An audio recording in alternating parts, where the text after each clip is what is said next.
Αδερφέ, η Ελλάδα έχει γεμίσει τη J, μπεργκεράδικα με smash burger Έχουμε δίπλα καινούριο. και μπαρμπέρικα. Εντάξει. Να σε ρωτήσω τώρα, με το χέρι στην καρδιά, μην πεις μαλακία.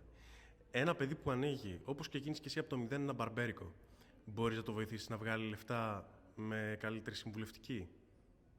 Εννοείται.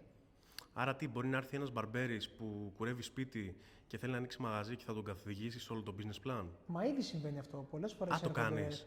φορές έρχονται παιδιά να με ρωτήσουν πώς να κινηθούν στην αγορά, τι θα τους πρότεινα εγώ, γιατί πάνω απ' όλα συμβουλευτική, το λέει και η λέξη. Είναι συμβουλευτική. Δεν σου οργανώνω το μαγαζί. Έρχεσαι, με συμβουλεύεσαι για κάτι, σου δίνω τα φώτα μου όπως εγώ το έκανα. Αν σου αρέσει ο τρόπος που το έκανα και αυτό που έχω χτίσει, έρχεσαι σε μένα. Αν σου αρέσει κάποιον άλλου μπαρμπέρι, πας σε κάποιον άλλο μπαρμπέρι και τον ρωτάς για το πώς θα ακολουθήσεις την τακτική σου για να κάνεις το δικό σου μαγαζί. Να σου στείλω DM. Όχι.